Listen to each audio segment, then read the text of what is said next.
Your T4 days, man. Yes. How do you look back on that time? Because that's like, I feel like that was a time where, you know, you look at the people that have come from T4, you know, the alumni of, you know, June Sarpongs and your Dermot O'Learys and some fantastic names that have kind of birthed, you know, presenters, actors and people that we now see. So how does it feel for you, like, as that part of your start? Because that's your beginning in so some ways. Grateful. I'm just so grateful. That was such an incredible introduction to this industry. And while I don't feel like I got to be myself on that show because it was all about being very cool and I'm not very cool.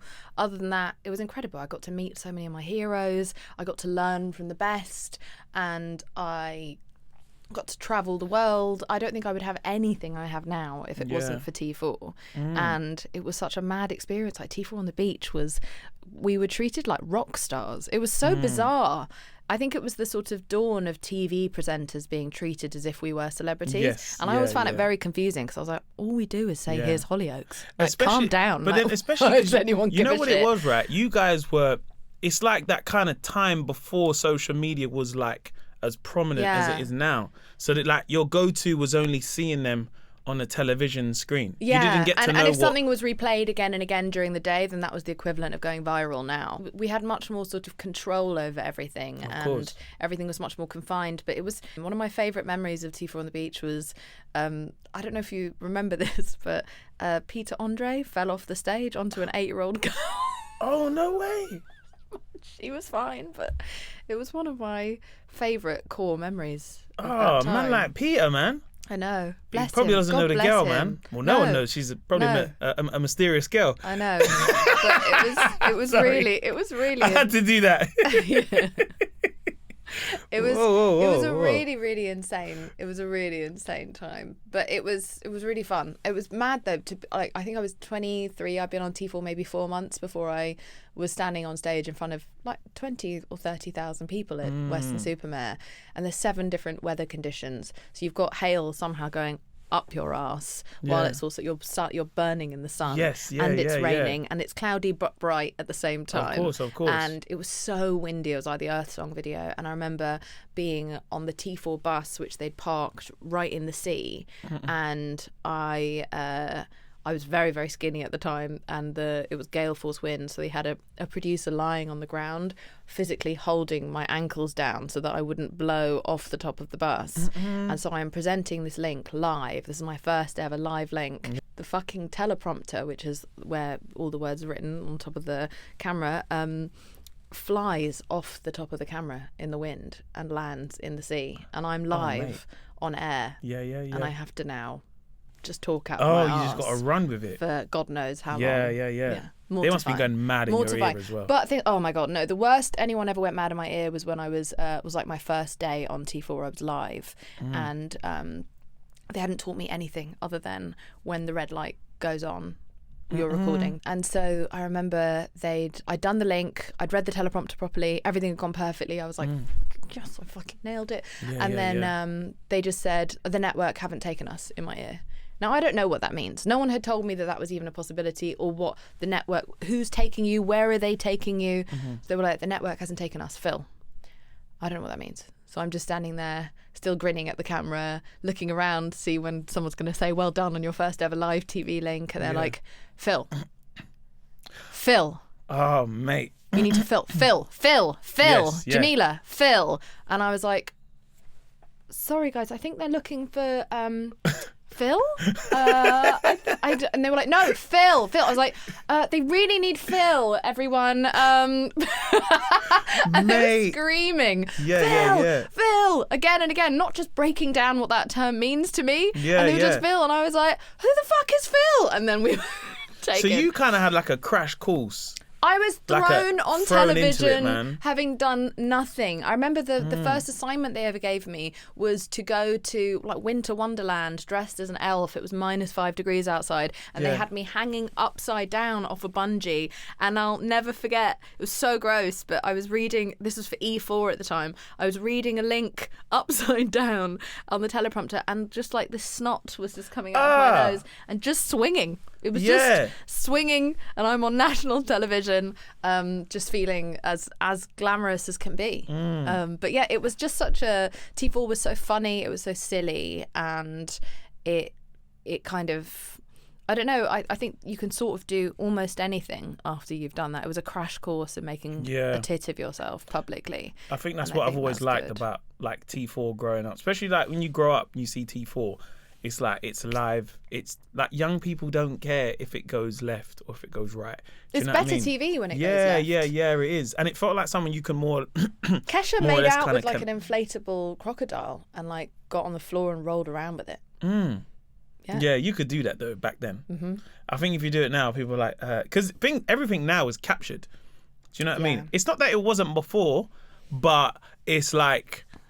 I don't know. It's like... It's captured in a way where you can essentially manipulate things going viral, if that makes sense. Especially for live moments. But also I think something shifted in the culture, which is that... Maybe this is social media that's done it, and this isn't a fully formed thought, but as you were saying that, I was thinking that I think back then we used to look at celebrities as not normal people who are all just inherently mad and zany and wacky and kind of almost extraterrestrial. And so I think we didn't hold them to the standards of very moral, normal people. Yeah, I agree. And I think that over the course of social media, as we've become more parasocial and we're outspoken about different causes, and we're using our platform for good, and we're also trying to make sure that we are relatable to people. I think that that's a brilliant thing, but it's also kind of backfired against our ability to be incredibly left of centre and inappropriate and make the kind of darker jokes and all that sort of thing. Like there's been a price to pay, and I think that's just a really interesting one. I don't think it's good or bad, but I definitely think that that's why you don't have loose celebrity moments anymore. You're never going to get Tom Cruise like doing a backflip on a couch on an Oprah interview, and when we miss the chaos and the madness of celebrities, but also we judge them as if they're politicians, as if they're people who speak, because some of them do actually speak at the UN. So I accept that I'm probably not allowed to occupy both spaces. I've chosen to very much so humanise myself and make sure that people know I care about serious things. So therefore I have to be a bit more careful about the mad shit I do. No, and I think as well, you look at the...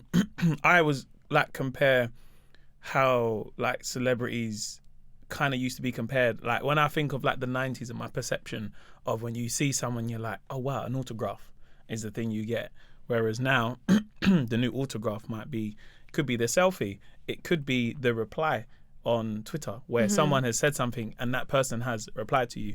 People, as much as there is the autograph, which was that this person signed my thing and I'm going to treasure it. Now it can be as small as just, someone has, like, there could be positive ways to that, which is, oh, this person liked my comment that I said about them, and that's really cool. But it's also the fact that people can run with the clout in the sense of, rah, I said something that pissed someone off. This is now my new autograph. Does that make sense? Do you know what I mean? Yeah.